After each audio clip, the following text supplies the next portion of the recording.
Hello, YouTube. All right, welcome back to another exciting episode of Cheap House Renovation with Denoy.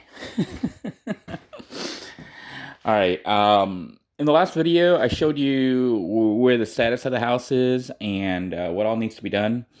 I've started working on the floor and wanted to show you some of the issues you run into.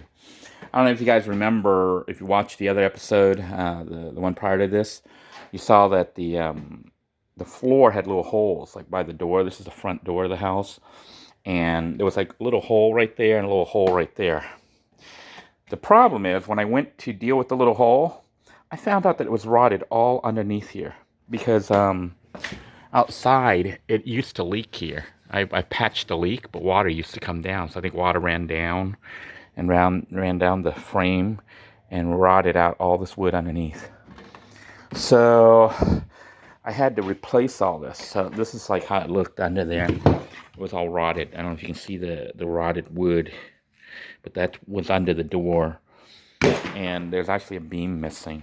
So I'm not going to be able to replace that beam because you'd have to rip apart the whole front, and I'm not going to deal with all that.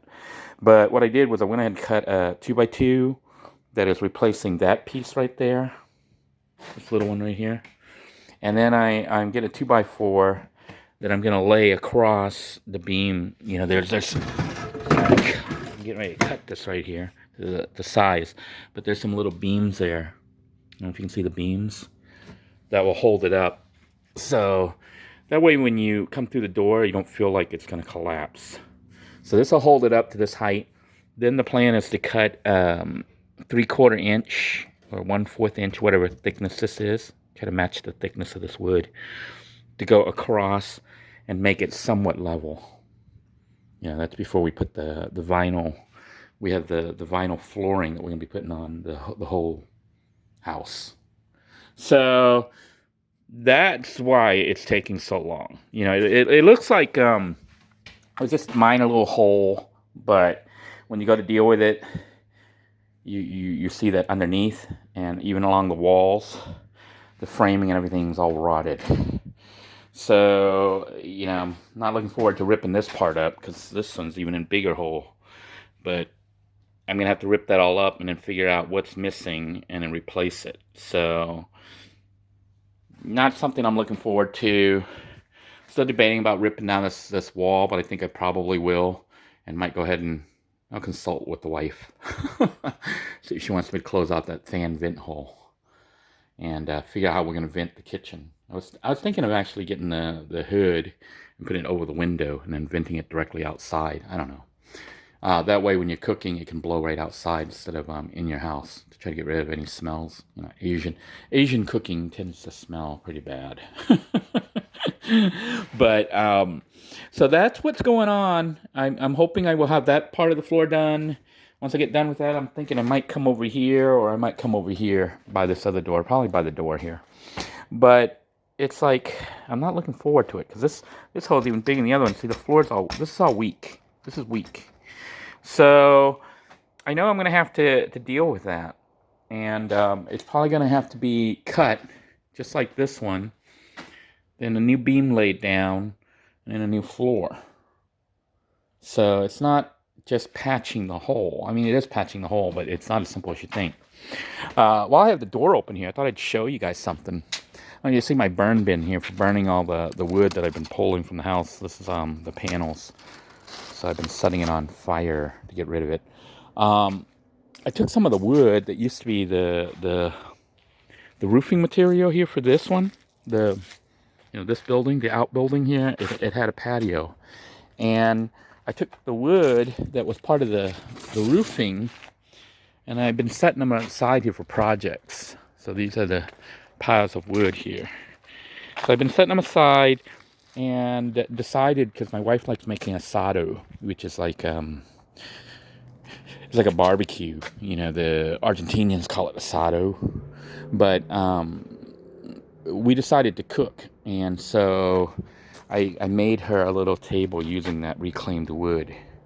It looks pretty old and raggedy, but I kind of like it. It kind of has a nice look. You know, it kind of looks like it's been around. And of course, we got our little grill that I just made some stuff here with my son last weekend. We do a lot of grilling at this house.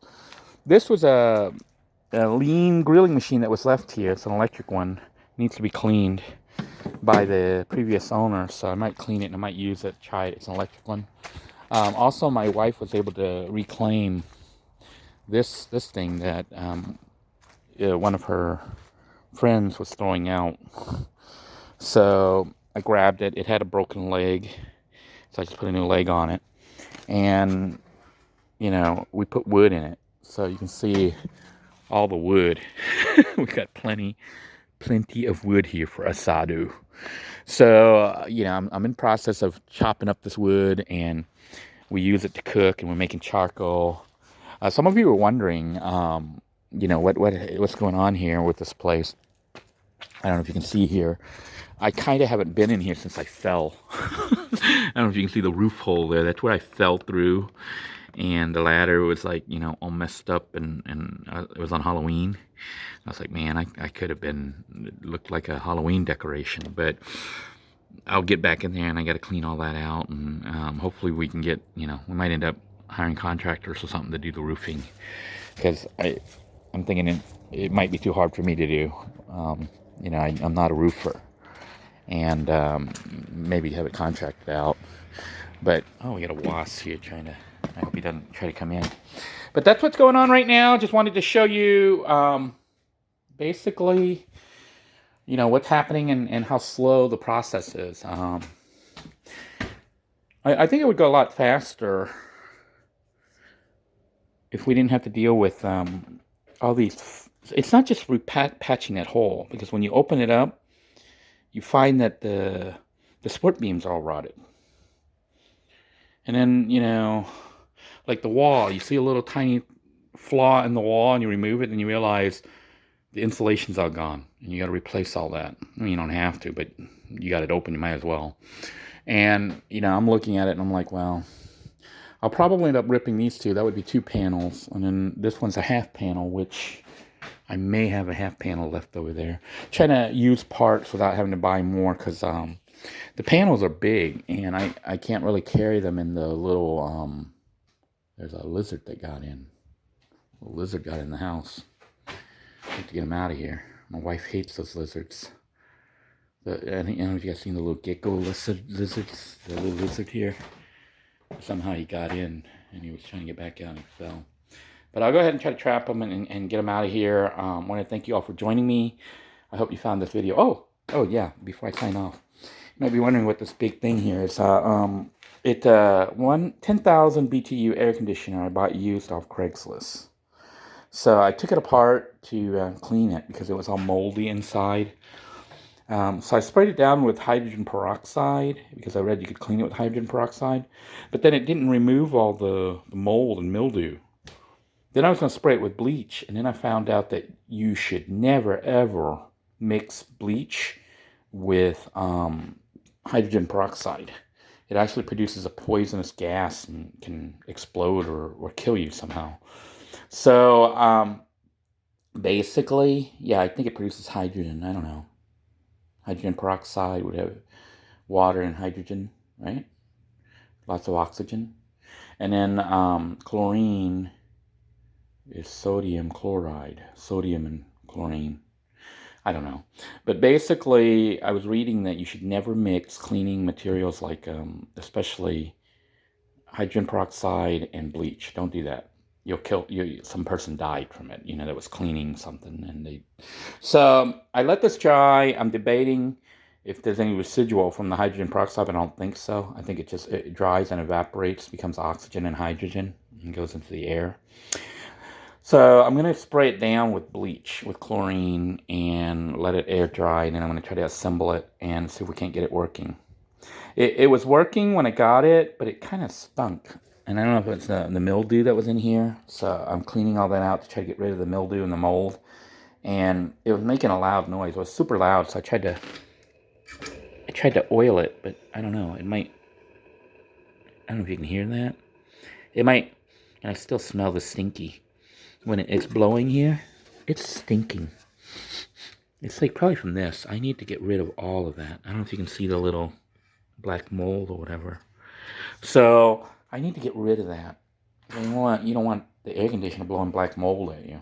I did spray it with hydrogen peroxide, and it was supposed to kill them, but I still see the blackness, all over everything. So, wish me luck. I'll keep you guys posted on what happens with that.